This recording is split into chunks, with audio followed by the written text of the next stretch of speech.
Professor Mattias Duytschaver, thank you so much for joining me today to discuss with me the role of radiofrequency and pulse field ablation in atrial fibrillation ablation.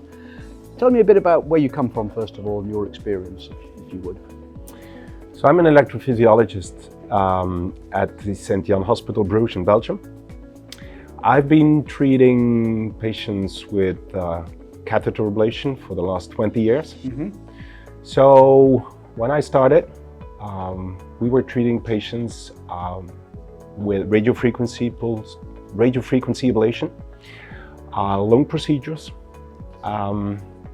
First patients probably took 6 hours, but these were the first steps because we were involved from the very beginning in radiofrequency guided encirclement of the pulmonary veins. I remember those early days very well, and dreading going to the lab for a procedure that you knew was going to take at least half a day.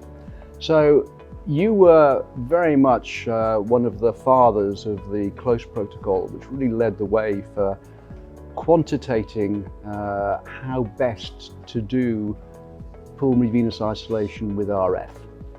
What do you think PFA has brought to the picture since you had that experience? This is, of course, for me, the question that we are now trying to answer. For me, close protocol was my way of standardizing a procedure so that at the end of the day, you have the best possible balance between effectiveness and safety. But it was a very thin line we were walking on and still are walking on. And I feel it's safe and it is effective in my hands.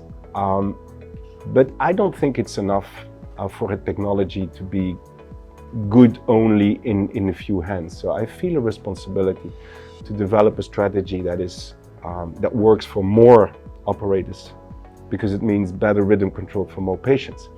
And that is for me pulse field ablation. Knowing that you can start a procedure without this continuous focus on avoiding complications, I think it's new, and it has changed the process. So this means, as I listen to your comments, that FARAPULSE and PFA is an approach that is easier to be adopted by a broader range of clinicians. You know, I will compare it this afternoon in a talk. I will compare radiofrequency and pulse field ablation to the evolution in anticoagulation. It is almost impossible to beat well-controlled warfarin. It's almost impossible. It's effective. It's minimal bleeding associated. But yeah, warfarin is out there, it's out of the market, because the fact that you offer something that is more simple, that is more safe, changes the market. And for me, the pulse field ablation is this novel oral anticoagulant. That's a very nice analogy, Yeah, I think the slide is even, it's very interesting to look at, because you see the same background and you see where we're going to. It's a shift in technology. What does that shift in technology mean for patients? It means, first of all, and probably this is the most important part, that you will treat more patients. There was always underuse of anticoagulation in the past. Well, there is underuse of catheter ablation. I'm sure that many cardiologists are still delaying referral to the EP guy, to the EP centers. And it's because of this notion that it is complex and you need experience. And they heard about a complication in one center that maybe was less skilled. What will happen now is that we will finally get more appropriate treatment earlier in the course of the disease. So better rhythm control, yes, but in more patients and at an earlier stage. So I get that. That's the benefits, and very well expressed. Patient benefits for me. You know, I can do a procedure more safely. It's easier to master. It's faster. No doubt. what does it mean for me if I'm the patient? From a patient perspective, I think the safety is very important. If a patient reads an informed consent and it reads about esophageal injury or PV narrowing with radio frequency, and now being able to read that there is no or extremely limited probability of injury, must mean a big difference. Not only reading the informed consent, but also going to bed the day before the procedure. So I think for the patient, they are reassured. The day after the procedure, it's obvious it's a big difference. I told it before at another symposium. It's the first time that patients are asking, "Doctor, did you really do a procedure?" And I mean this. This happened again 2 weeks ago. So it's not only the physician that feels that I did the procedure, but it's the patient. It's the patient that is really very comfortable the day after the procedure. Really important, I get that. Yep. So what does that mean in terms of day case procedures? Does that change your workflow? Not yet, because there is no incentive for us to send home patients. The opposite. But I mean, we are part of the let's say the opinion leaders that need to guide the government. And at a certain point in time, hospitals will understand that it's better to send the patients home.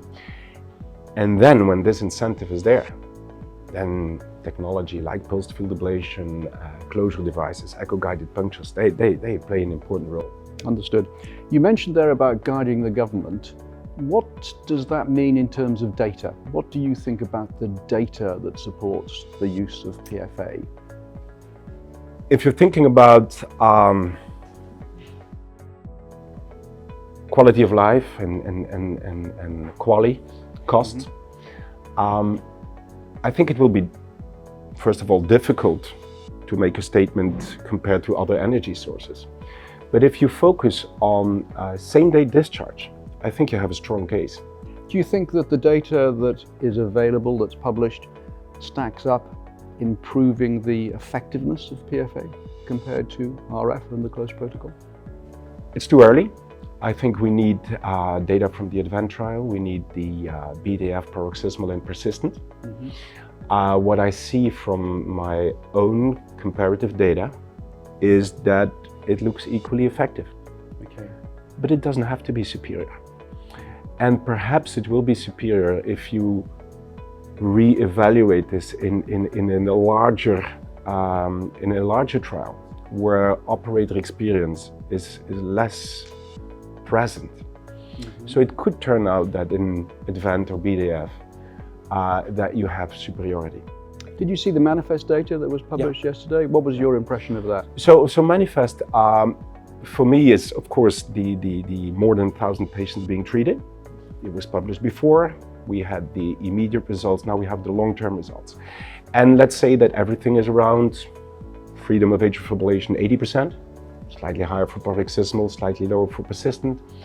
That for me is good enough. It doesn't sound like a compromise for me. I mean, I go for the safety, and if I get an 80% freedom of atrial fibrillation, that's fine. Could it be higher in experienced hands, the closed protocol?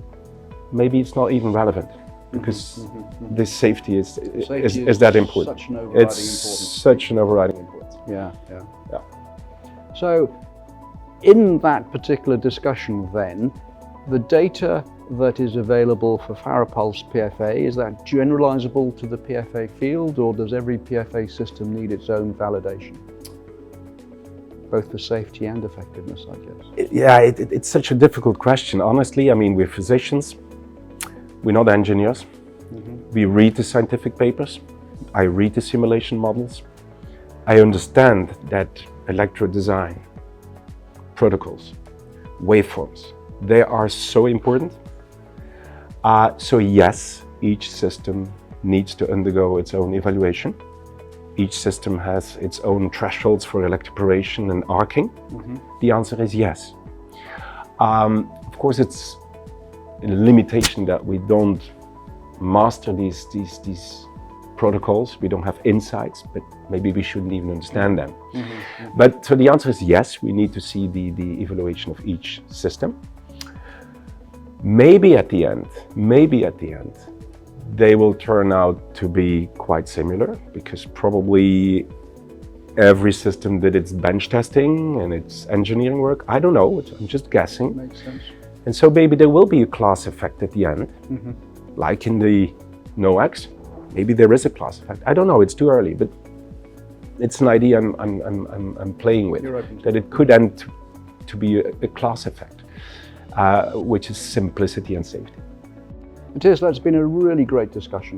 I've got a really good insight now into your thought processes and where you think PFA sits in the new world of AF ablation. Very grateful to you for your comments and for talking with me today. Thank you.